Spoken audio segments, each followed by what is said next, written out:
I, 37-year-old female, do not permit alcohol in my house, and I haven't for 15 years.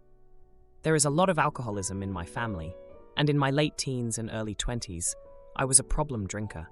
Fortunately, I realized before things became too bad, and I have not drunk a single alcoholic drink since.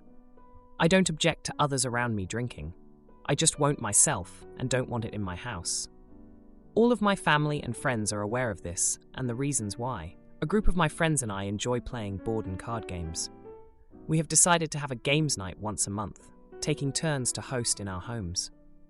The first two were fantastic and we really enjoyed ourselves.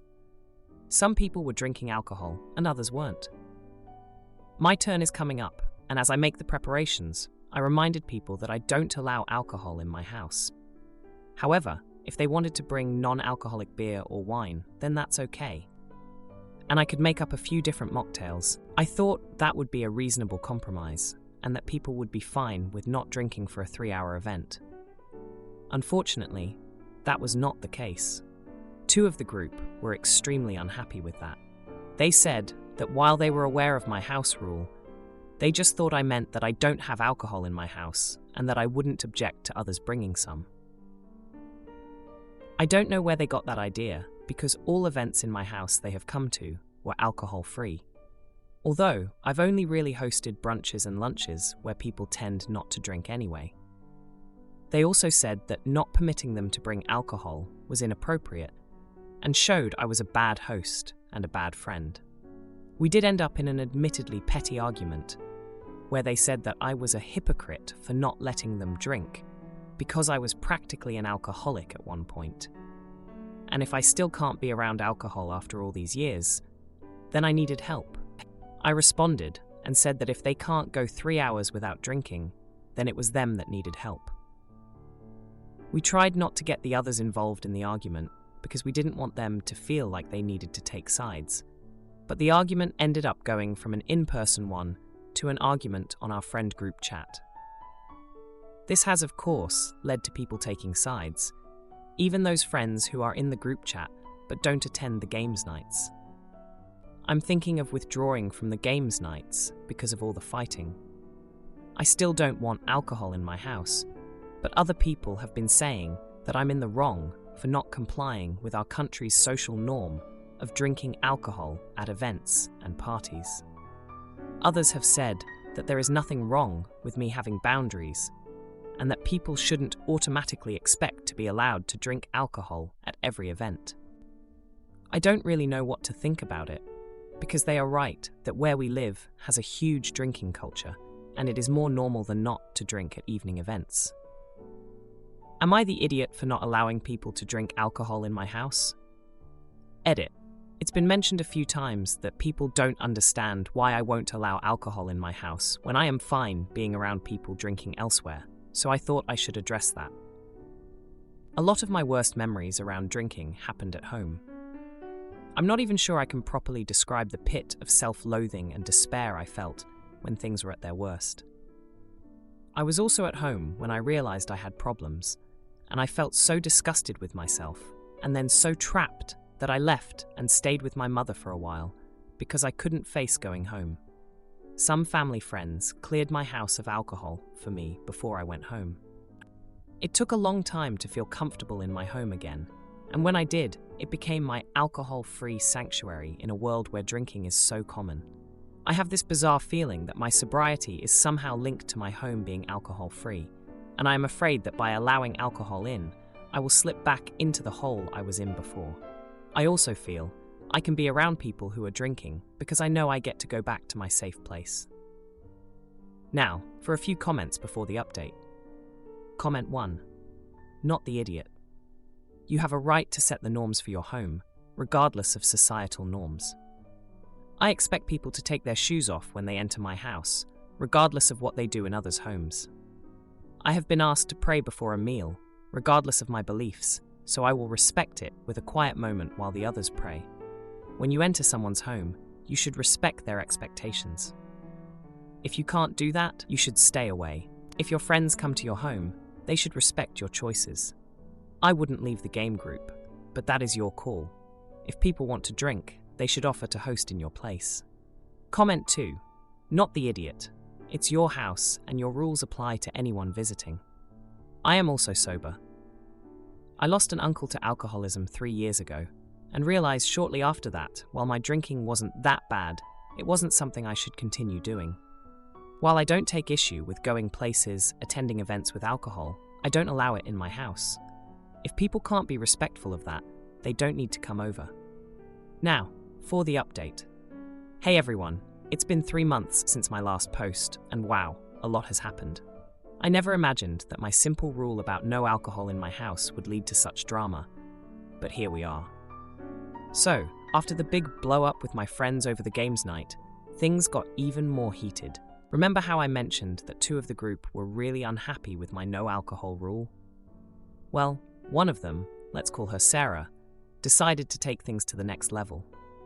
She's always been the type to push boundaries, and this time was no different. Sarah and I go way back. We met in college, and she was there during my rough drinking days. She saw me at my worst, and was one of the people who helped me realize I needed to change. That's why her reaction to my rule was such a shock. She knew better than anyone why I needed to keep my home alcohol-free. The night of the games party at my place arrived, and I had gone all out with the mocktails and snacks. I wanted to prove that we could have a great time without alcohol. Everyone seemed on board, except for Sarah and her partner, who we'll call Mike. They showed up late, and Sarah was carrying a suspiciously clinking bag. I pulled her aside and reminded her of the rule. She rolled her eyes and said it was just a bottle of wine for her and Mike, and that they'd be discreet. I stood my ground and told her it wasn't about discretion, it was about respect for my boundaries. She got mad, and we had a pretty intense argument right there in my kitchen. Mike, who's usually pretty quiet, jumped in and accused me of trying to control everyone's fun. He said that I was being unreasonable, and that just because I had a problem didn't mean everyone else did. I couldn't believe what I was hearing. These were my friends, people who knew my history, and yet here they were, disrespecting my one rule. The argument got so loud that the rest of the group came to see what was happening.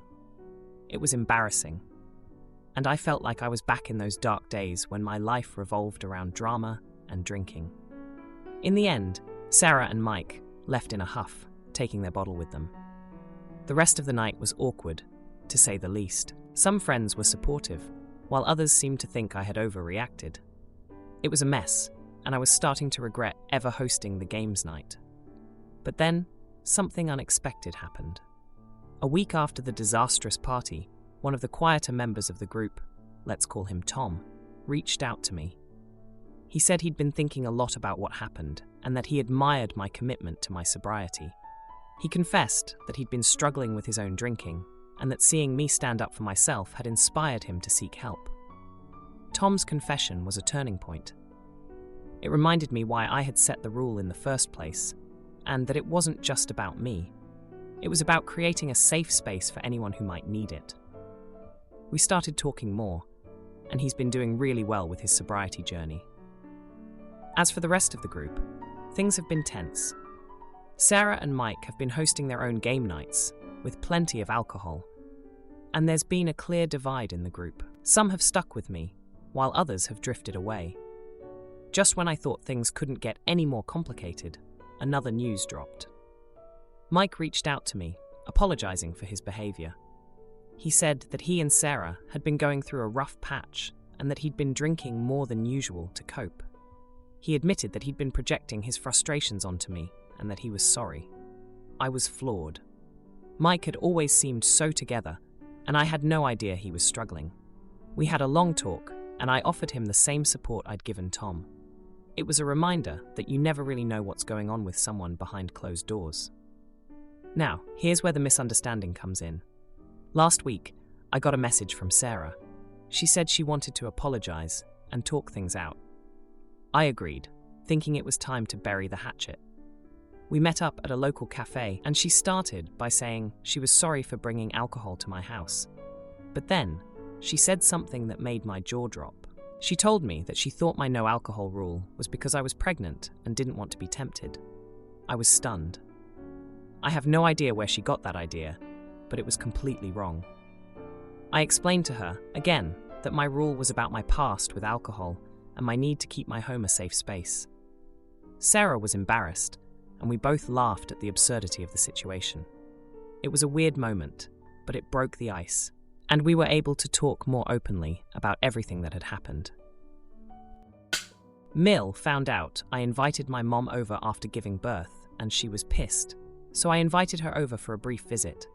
But she brought gluten-filled food despite knowing I have celiac disease. I snapped at her. My best friend's husband brought a gluten-free dessert, and I cried. Mael was angry and started complaining. My husband took the baby from her, and my Phil told her to drop it. My husband dropped off most of the gluten-filled food to friends. Now, Mal is trying to rally people against me. My husband resolves the conflict with his parents. Mal apologizes and brings gluten-free treats. The rest of the in-laws come around. Mill now visits once a week and is respectful. I'm adjusting to motherhood and feeling better. I, 27 female, had my first baby 6 days ago. My birth went well, but I am still recovering, in quite a bit of pain, and have been very sensitive emotionally since giving birth. My husband, 27, male, and I told our families that we'd likely have no visitors for the first 1 to 2 weeks, just to set expectations. But privately, the two of us decided that we would play it by ear and see how we felt. Our second day home with our baby was really rough on me, and all I wanted was my mom to comfort and help me. So husband and I decided to call my mom and have her come over. She was such a major help, both emotionally and with the baby, so we had her come by every other day since. She went above and beyond to help us. Also, my bestie and her husband live down the street and have been dropping off meals, treats, and walking our dog for us. But I don't consider that visiting as much as favors and errands. Mother-in-law found out about my mom's visits and was very upset. So, we decided to have her over for a brief visit, day 6, postpartum. She said they'd bring food and arrived around dinner time. I have celiac disease, so I cannot eat gluten. Mother-in-law brought homemade lasagna, pasta salad, muffins, and 2 types of cookies, all full gluten, and explained to me that she was sorry, but she had limited notice and only had time to make my husband's favorites. I immediately started crying, and my husband thanked his mom, but took me to the other room and told me he'd take care of it and ordered us delivery on the spot. I composed myself, introduced Mal File to the baby, and then mother-in-law made another comment about how she wished she could have brought food for me, but it was just so time-consuming and burdensome to make things gluten-free. I snapped and told her she was rude and told her I was angry. Toward the end of the visit, my BFF's husband knocked on the door to come walk our dog, and to my surprise, brought us a homemade gluten-free tiramisu. I started crying, again, and thanked him profusely, and he told us it was no problem and surprisingly easy to make. Mother-in-law was pissed because she realized that they'd been coming by and started complaining about how wrong this all was because she had to wait 6 days to see the baby and was faced with my anger. My husband took my baby from her, and father-in-law snapped at her to drop it. They stayed and chatted for a short while, and when Bestie's husband came back to drop our dog off, I sent him home with one of the batches of cookies mother-in-law brought, which upset mother-in-law. Mother-in-law has been texting, calling, and trying to rally people against me since. My husband has my back and even went the next day to drop off almost all the rest of the gluten food to our friends, and he told me to block Mil's number if she kept harassing me. I don't really feel like I was the jerk, but I'm also extremely emotional and sensitive to everything right now. And I am not sure I'm reacting to things in general reasonably at this time. Most of my in-laws are mad at me. Am I the idiot? Now for a few comments before the update. Comment 1. Not the idiot. Your mother-in-law tried to make everything about herself. True, she's probably feeling excluded because she doesn't understand the literal help your friends have been. And come on, your mother being there should be understood as a given. She's probably very hurt though, because she has possibly interpreted all this as everyone's seen the baby but us. What's wrong with us? Side note, girlfriend cooking is pretty damn simple, a fact that came out when your friend brought you girlfriend tiramisu. She was embarrassed, and frankly, she should have been. Mother-in-law has been texting/calling and trying to rally people against me since. This makes her an TA. What a piece of work. I'm glad your husband stands up for you both. You're going to need it. Comment 2. Not the idiot. She is upset. All these people are getting to help you, but didn't actually help you when given the opportunity. If she had time to make a lasagna, she had time to make literally anything else, because that shoot is time-consuming. She made muffins and cookies too, but couldn't throw together a salad, some roasted veggies, some baked chicken. No idiots here. She did the classic evil mother-in-law move of taking care of her baby, your husband, and likely doing it to teach you a lesson. It just didn't work because your husband has your back, and you also stood up for yourself. Now, for the update. Hey Reddit, it's been a month since I last posted about the drama with my mother-in-law, right after I had my baby. I know you all have been waiting for an update, so here it is. So, after the whole lasagna incident, things got pretty tense with my in-laws. My husband, bless his heart, was a rock star through it all. He made sure to keep the peace while also standing up for me. He's always been the kind of guy who's calm in a storm, ever since we met in college. He's the one who would organize study groups and make sure everyone got along. That skill came in handy dealing with his mom. Anyway, after my last post, my mother-in-law kept trying to stir the pot. She was calling family members, trying to get them on her side, saying I was keeping her from her grandchild. But my husband was having none of it. He sat down with his parents and had a heart-to-heart. He reminded them of the time when he was a kid, and his mom went on a health kick, insisting everyone eat her special bran muffins. He told them how it felt when no one considered his tastes back then, and how it's similar to my situation with gluten. That seemed to hit a nerve with mother-in-law. She had a moment of realization and actually started to tear up. She apologized to my husband and then to me, admitting she hadn't been fair or considerate. It was a jaw-dropping moment, because she's not the type to admit she's wrong. But the real surprise came a week later. She showed up at our door, unannounced, which usually would have set me on edge. But she came bearing a basket full of gluten-free goodies. She'd taken a cooking class to learn how to make gluten-free meals and treats. She even joked about how she should have done this years ago since it wasn't as hard as she thought. It was a complete 180 from her previous behavior. We invited her in, and she spent the afternoon with us, holding the baby, and actually being helpful. She and my mom even bonded over baby care tips, which was something I never thought I'd see. My best friend and her husband have been angels through all of this. They kept dropping off meals and checking in on us. My bestie told me how she had a heart-to-heart with mother-in-law at the grocery store, of all places. They ran into each other in the gluten-free aisle, and my bestie shared how much it meant to me that she was trying to make amends. I guess it's true what they say about it taking a village. The rest of the in-laws eventually came around too. My husband's sister, who had been on mother-in-law's side at first, called to apologize after hearing the full story. She even sent us a care package with some baby clothes and a sweet note saying she hoped to meet her niece soon. As for me, I've been getting the hang of this mom thing. The baby is doing great, and I'm finally feeling more like myself. The pain has subsided, and I'm not as emotional as I was right after giving birth. I've been able to enjoy this new chapter in our lives without the cloud of family drama hanging over us. It's been a wild ride, but I'm happy to say that things have settled down. My mother-in-law has been coming over once a week to help out and spend time with her grandchild. She's been respectful of our space and has actually been a big help. It's like we've all found a new normal, and it's working out better than I could have hoped.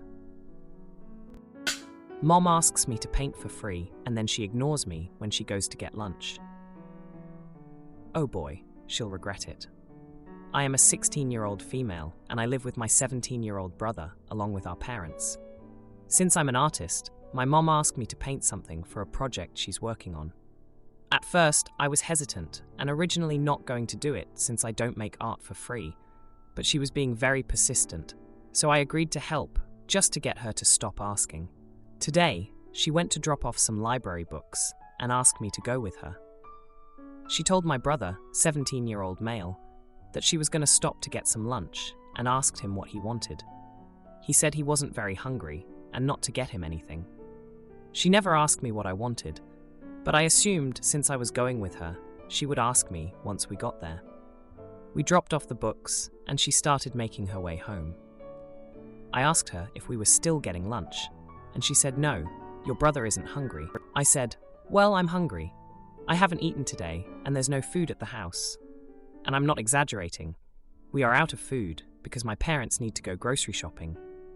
My mom said she'd do it tomorrow, so we won't have anything to eat until then.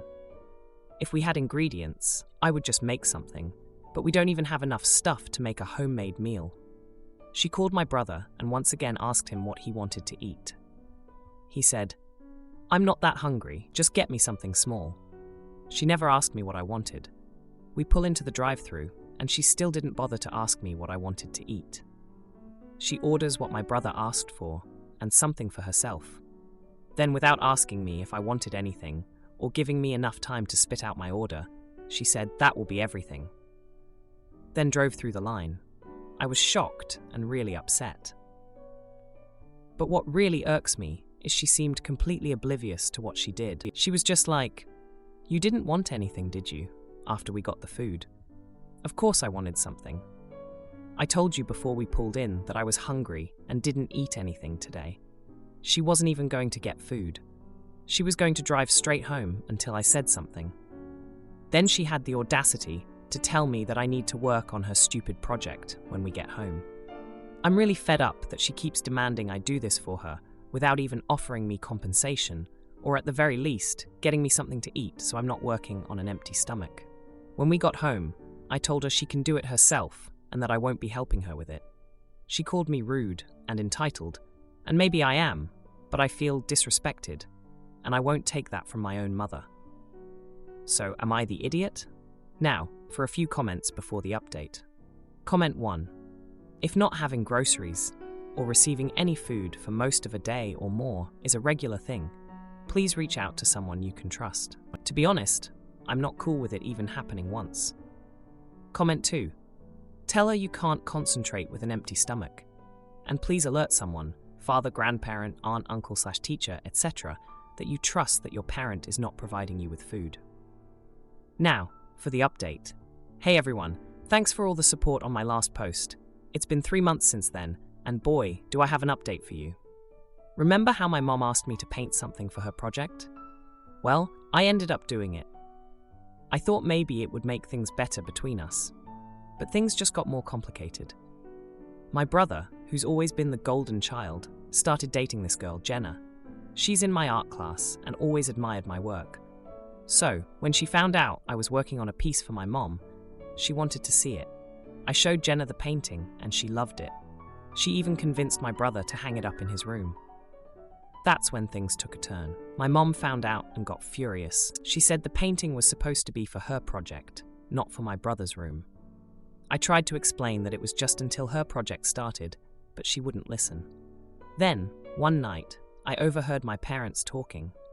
They were arguing about money. Turns out, my mom had been planning to sell my painting without telling me. She thought it would bring in a good amount of cash. I felt so betrayed. I had put my heart into that painting, and she just saw it as a way to make money. I confronted her the next day. It was a huge fight. She said I was being selfish and ungrateful. I couldn't believe it. I had done the painting to help her, and this was how she repaid me? My brother tried to mediate, but it only made things worse. He took her side, saying I should be happy our family could benefit from my talent. Jenna tried to comfort me, but I was too hurt. I felt like everyone was against me. I stopped painting for a while. It just didn't bring me joy anymore. My art teacher noticed and asked me what was wrong. I broke down and told her everything. She was so supportive. She told me that my talent was a gift and that I shouldn't let anyone take advantage of it. She even offered to showcase my work in the school's art show. I was hesitant at first, but I decided to do it. I wanted to prove to my mom that my art was more than just a commodity. The art show was a big hit. People loved my work. And then the unexpected happened. My mom showed up. She had come to see my painting. She stood there for the longest time just looking at it. Then she started crying. She came over to me and apologized. She said she never realized how much my art meant to me. She admitted she was wrong to try and sell it. It was a moment I never thought I'd see. We hugged it out, right there in the middle of the art show. But just when I thought things were getting better, another news dropped. Jenna broke up with my brother. She said she needed to focus on her own art. My brother was devastated. He had really liked her. And the worst part, he blamed me. He said if I hadn't shown her my painting, she wouldn't have been inspired to leave him for her art. I couldn't believe it. My own brother turning on me over a breakup. It was like the fight with my mom all over again. I felt so alone. I started spending more time with my art teacher, working on new pieces.